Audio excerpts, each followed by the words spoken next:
Buenos días, jóvenes. Hoy comenzaremos una clase de introducción al género lírico, en donde partiremos con cuáles son sus características esenciales o aquellas que lo hacen reconocible a simple vista. Es por eso que, bueno, si bien tenemos un objetivo que dice que es conocer las características y elementos que componen el género lírico, nos vamos a centrar un poco en lo que son los elementos externos y a medida que avancemos en las clases, vamos a poder revisar también los que son los elementos internos. Bueno, las características entonces dice que su objetivo es expresar sentimientos y es esto lo que va a diferenciarlo en cuanto al contenido respecto a los otros tipos de géneros. Sabemos, por ejemplo, que en el género narrativo lo que busca es contar una historia, el género dramático es poder dramatizar, llevar a la puesta de escena la historia, pero acá tenemos un objetivo que es totalmente diferente, que no tiene relación con esto de hablar de personajes o lo que sucede entre ellos, más bien un objetivo que apunta hacia el hablante lírico y cómo éste es capaz de contarnos lo que siente, lo que piensa, lo que quiere. Por eso es tan importante y por eso también nos podemos identificar ya a un nivel más personal respecto a los textos que encontremos en este tipo de género. Obviamente está escrito en versos que se organizan en estrofas. Y esta es una característica sumamente importante porque cuando nosotros estamos frente a este tipo de texto, sin leerlo, podemos saber qué tipo de texto es, porque tiene esta forma particular que lo hace reconocible y diferenciable de los otros tipos de textos. Y tiene una musicalidad propia que se genera producto de la ritma y el ritmo que tiene este tipo de texto. Eh, Pueden incluso hacer el ejercicio de intentar leer un poema como si fuera un texto narrativo y se van a dar cuenta que no se puede obviar este ritmo con que uno lo lee y se da principalmente a esta composición en versos. Por lo tanto, aunque quisiéramos leerlo de corrido, no nos va a funcionar mucho. Es un ejercicio que pueden practicar en sus casas, obviamente. ¿Cuáles son los elementos externos que vamos a revisar esta clase? Solamente vamos a ver dos, lo que corresponde a la estrofa y a la rima. Y ya en una siguiente clase vamos a poder profundizar el verso y vamos a ahondar en temas ya bastante técnicos como son la métrica. Pero partamos entonces por la primera. La estrofa. Si ustedes visualizan el poema, inmediatamente tenemos esta imagen de estos grupos de versos diferenciados por un espacio. Ya entonces se ve la diferencia entre un grupo y otro, y estos grupos los vamos a llamar estrofas. La cantidad de estrofas que tiene un poema va a estar determinada principalmente por el tipo de poema al que estemos analizando o leyendo.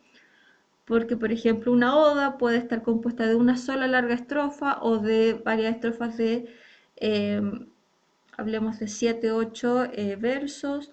Un soneto va a estar organizado, por ejemplo, en dos cuartetos y dos tercetos, etcétera. Entonces, no tenemos una cantidad de estrofa determinada o pareja para todos los tipos de poemas, sino que éstas se definen según el tipo de poema al que nos estemos enfrentando. Y finalmente, la cantidad de versos que tenga una estrofa va a determinar el nombre de esta. Por ahí ya hablé de cuartetos o tercetos, por ejemplo, que si nos fijamos en la siguiente tabla, vamos a ver que cuando hay dos versos por estrofa se llama pareado, cuando hay tres, terceto o soleá, cuatro versos podemos llamarlo cuarteto, redondilla y los otros tipos de nombres que ven ahí. Yo particularmente prefiero usar el cuarteto, lo que no quiere decir que pudieran encontrar los otros nombres dentro de cualquier análisis que pudieran ver por internet. De 5 quinteto, de 6 sextina, de 7 septeto, 8 copla de arte mayor, de 9 novena, de 10 décimas. Y aquí tienen un desafío, ya que pudieran decírmelo en las próximas clases. ¿Qué tipo de canción en Chile se escucha que está escrita en décimas? Ahí les dejo esa actividad para que puedan buscar e investigar. Primera actividad. Vamos a ver entonces en la actividad siguiente que van a tener que copiar en su cuaderno un poema. Y este poema lo vamos a analizar no solamente de la perspectiva de la estrofa, así que anótenlo ordenadito porque vamos a ir revisando tanto la estrofa, el verso, la rima y todos aquellos elementos. Ya por lo tanto vamos a utilizarlo, así que hágalo de la manera más ordenada posible, a un costado, no en el centro de la hoja, para que puedan ir anotando hacia el lado las características que vamos a ir analizando. Entonces, la primera actividad es que ¿verdad? En este poema Corderito de Gabriela Mistral puedan decir cuántas estrofas tiene. Fácil, de hecho las tenemos incluso diferenciadas por color. Sabemos entonces que son 4 estrofas. Y la otra pregunta era, ¿cómo se llama cada tipo de estrofa en este caso? Vemos que en todas que está exactamente la misma cantidad de versos, por lo tanto todas las estrofas van a tener el mismo nombre. ¿Cuál sería? Cuarteto. Vamos a ver entonces que este poema está escrito en 4 estrofas, 2 cuartetos.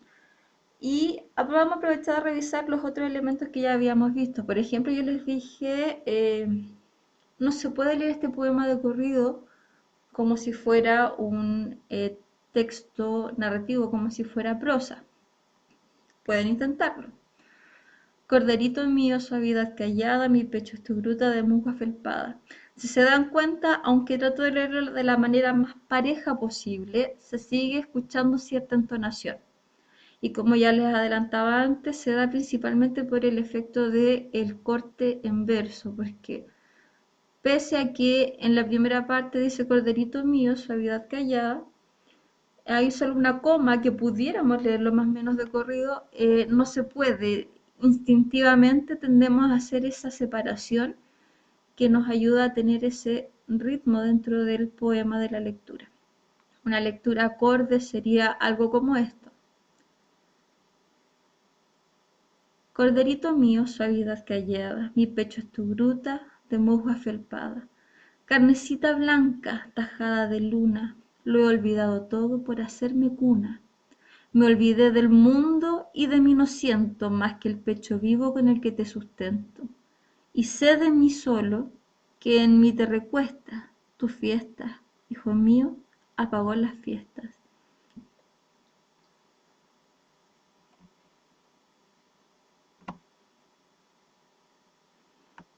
Otro elemento que aparece dentro de lo que es la estructura externa es la rima. Y la rima la vamos a conocer o considerar como esta coincidencia total o parcial en la última palabra de cada verso a partir de la última vocal acentuada. Y aquí ustedes suelen cometer el error de considerar la consonante, la sílaba completa. No, tienen que ver a partir de la última vocal acentuada. Aquí hay que aplicar las reglas de acentuación que ya conocen. La diferenciación entre las palabras agudas, graves, esdrújula o sobreesdrújula.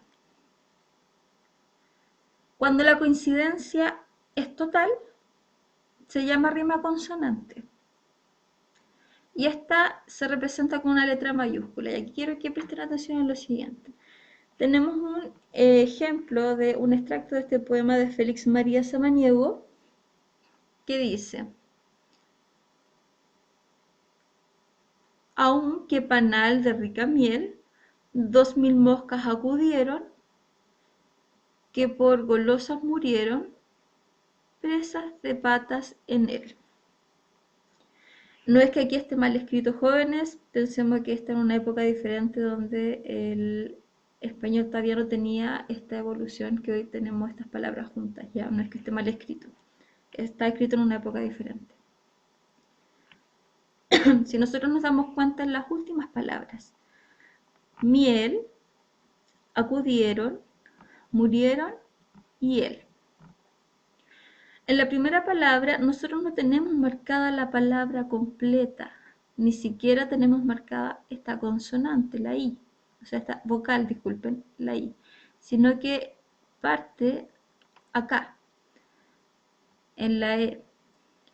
Si nosotros nos fijamos en la palabra miel, ¿dónde marco yo la voz? En la E.